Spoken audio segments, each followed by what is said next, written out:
let's talk about what is pretty much my favorite thing streaming right now. It's my favorite TV show, or currently on TV or on the internet, or however we say it nowadays. This is Evil. This is available on Paramount Plus. The first season premiered on CBS back in 2019, I want to say. And since then, season 2 and 3 have kind of moved over to the app, and it is starring Luke Cage himself. Actually, it has my man Mike Colter in this as Father David Acosta, and also starring Katja Herbert and Asif Manvi as Kristen Bouchard and Ben Shakir, respectively. And this is so what is Evil about? So Evil basically is about an assessor. Well, it's David Acosta, who is in the earlier seasons he was training to become a Catholic priest. So in the third season he actually becomes a priest, but it's about him and Kristen Bouchard, who is like a psychologist, and Ben Shakir, who is like a tech guy. He's just kind of like a tech guy, and the Catholic Church is using the three of them as assessors for people who have like complaints of like demonic activity or things of that nature. Because that's a real thing, by the way, too. People will report like it's like demonic stuff or demonic activity or things of that nature to the Catholic Church, and they'll send out like assessors to kind of like go through like the place, the house, the building, whatever, talk to the people, and to assess if this is like a actual like haunting or event that needs to be exorcised, or if somebody needs to have an exorcism like taking place. Like, so it's pulling from the real world. It's a real thing, and that's why I really like this show, because as a Christian myself, it's vacant when it comes to like Christian horror. Because I mean, you have The Exorcist and stuff like that, but that's the extreme. Like it's always like the extreme. There's never like the little subtle things that go on like day to day. Like that's kind of just, nobody ever touches on that. And it's I like to coin this show as like theological horror, because it very much has to do with like Catholicism. It's taking place in and around the Catholic Church. And I'm not Catholic myself. I think like the Catholic Church is creepy as all hell myself. But as someone who is Christian, though, I love the show because there's a lot of like subtle things and subtle hints. It's kind of like, if you know, it kind of applies to this show. There is a lot of things that if you read the Bible, if you study Scripture, if you're in a Christian walk in life, there's things you will recognize in this show that nobody else is really touching. And I love it because I like to call this a Christian show, but it's a real Christian show. A lot of Christian media is so watered down and just bad. Like, there's no other way to put it. Like, it's just so like not real. Like, because they have this very kind of like angelic air to it, and it's just the people in there like are so devout and they pray every day, and they have the right scripture on their mind for just the right situation all the time, and they never curse. They always do the right thing, and it's just not real. It's not real. It's not real. And that's why David Acosta, the one who's like the main like person of faith in the show, Ben and Kristen are not. They are not in the faith. Kristen is a psychologist, so she's in the analytical state of mind. Even though I think she grew up Catholic, but there's an event that happened, which they touch on in the show, where she just kind of like disobeyed all of that. She kind of like turned her back on God, on faith. And Ben is just a complete non-believer. He's a complete skeptic.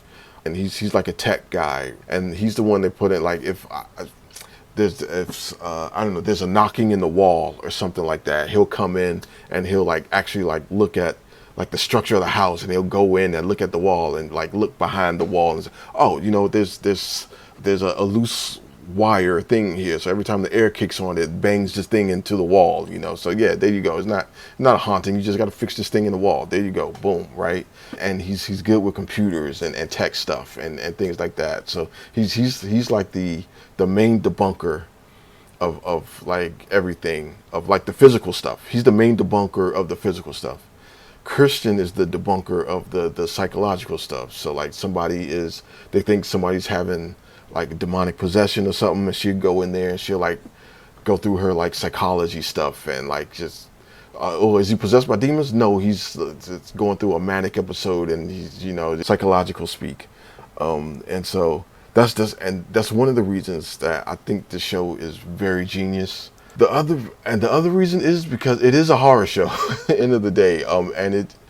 And I love it because it do get like very goofy horror tropes, like because they have like demons in the show, you know, and they can go pretty goofy with them too, as far as like you know, a guy in a rubber suit, you know, that's just like, you know, on set, and he's playing the, and like they show him like in full on demon gear, just like interacting with like people in the show.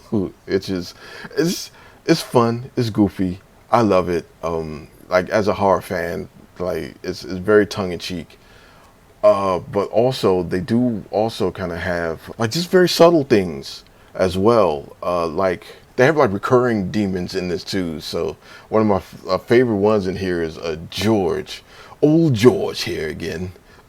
You know, he like introed the show and everything. George was like, they were night terrors, right? So Kristen at one point was having these recurring night terrors with George, you know, visiting her like nightly, right? And again, it's a TV show. Well, it's a guy in a full like rubber suit, you know, like playing this character on TV. They show that she was, I think her daughters were like watching a horror movie or something like that, and it showed like and the creature in there was like the demon that was visiting her at night. They kind of pull it together in a way where they're saying like, oh well, she saw this in a movie one time, and it kind of rested in her like subconscious, and she's going through like a very stressful time, and so like that's kind of like activating this thing where in her dream her subconscious is bringing up this thing to visit her, you know. It's in a way to, I don't know, kind of cope, or just because she's going through this like rough time. And it's like, okay, that's actually pretty good. That I like that they do that, and it kind of can explain away, like in a real sense of like these experiences that people have is not overtly demonic, but even in that sense, it is demonic because something is visiting you in your dreams at night, right? And you can explain away, oh, it was just like, you know, this thing I saw on TV, but something is visiting you every night. I kind of said something about like, it's kind of like if you know kind of aspect to the show too, for like the Christians that will actually like watch this, and like they have stuff in here that I don't know. I don't think you have to be like just exclusively Christian to get it. It is kind of like in plain sight. If you are like in the Christian walk, they have stuff in here that like you will specifically like see and notice and attune to. So like David Acosta, Father David Acosta now, but he's like blessed with the visions, pretty much like what they explain in the Bible. Him and Kristen are like very close in this show. And Kristen is going through it. She's done a lot of bad stuff in this show. Let's put it that way. And that brings me to this guy, Leland Townsend. Now, I'm not sure if he's just an agent of the devil, or if he is Beelzebub himself. Beelzebub, who was that guy? But he Yeah, Leland is like the force of chaos and evil in this show, and he, the guy, he's played by a guy, Michael Emerson, who is, yeah, Michael Emerson, who plays him too well. He's playing Leland Townsend too well. God, what do I say about Leland? He is kind of the heel of this story. He is an all the way agent for the devil, and he is, and the thing, how they use Leland is like they're showing you because he is all in the church. He is like all up in the church, y'all. That's, you just see him just all up in the church. He's like on a accessory board, I think that's how you call it. He's like on a first name basis with the Monsignor. He's been plaguing both David Acosta and Kristen and Ben since they started. Like he's in contact with Kristen's kids. Like, and he's going to trying to show you like, yeah, no, the enemy is all up in the church. And the other thing about it is, like, again, Christian and Ben have nothing to, they're not religious at all. They really don't have anything to do with the church. But as soon as they started working like with the church, Leland was all over. It's almost like the closer you, it's another thing. Like if you know, kind of thing, right? Like because the closer you get to God, it's like the eye of Sauron just focuses right on you. Like he can't, like, the devil can't have you getting closer to God. Like he is going to focus on you. You know what I mean? And so yeah, and that's Leland. He got close to Kristen's mom. He done turned her. He's getting close to her kids. You know what I mean? He's been plaguing Ben. He's been plaguing David Acosta. Cause again, he's up in the church every day. He's in the church. You know what I mean? My favorite character, one of my favorite characters in this is Sister Andrea. Is a good old Sister Andrea. She looks so sweet and so meek in there, but she is a force, and she is most definitely a force in this. And I love how she plays Sister Andrea too. She again, she's gifted. She can like actually see demons in the show, right? And she like sees them. She interacts with them. She even like casts them out in her own way, which is like beating the hell out of them. Basically, in the season 3 finale, she actually takes a shovel to many a demon in that show and just beating the crap out of the damn thing. I love it. It's like one of my favorite moments in the show. Like, I need a Sister Andrea in my house to just please, sister, just beat all the demons out of my house, please. It's just, we just pack with them. Yeah, I mean, I can go on and on and on and on about this show. This is the 3rd season. They already kind of setting up for season 4, and I can't wait. It's my favorite show going right now. So yeah, out of 5, yeah, man, this is a 5. This is a straight 5 for me. Yeah, I love it. This is and I love this for like Christian media, because Christian media is just, there's some good stuff out there. There is, but man, I can't get it because it's not real. It's not real. Like we need more Christian media that is like real, man, like real people, real events, real, real things. And like, because yeah, we go through like Christian's life and we go through Ben's life, and they aren't perfect. They aren't saying the right things. That they not coming at life through like a Christian mindset or a godly mindset, so they make mistakes, they screw up, and they have a really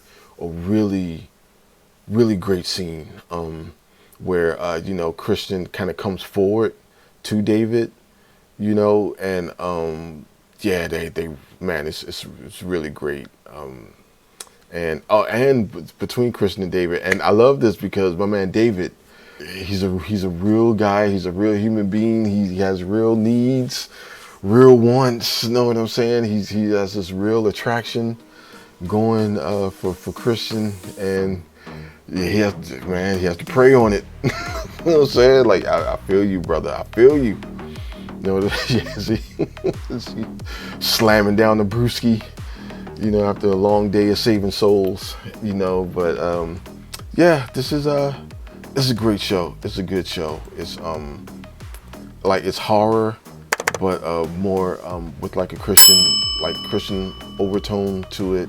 It's dealing with faith. It's dealing with like Christ. It's dealing with it's taking part in the Catholic Church. One of the greatest shows of all time for me, in my opinion, my humble opinion. And yeah, check it out. Paramount Plus, season 3, 5 out of 5. Yes.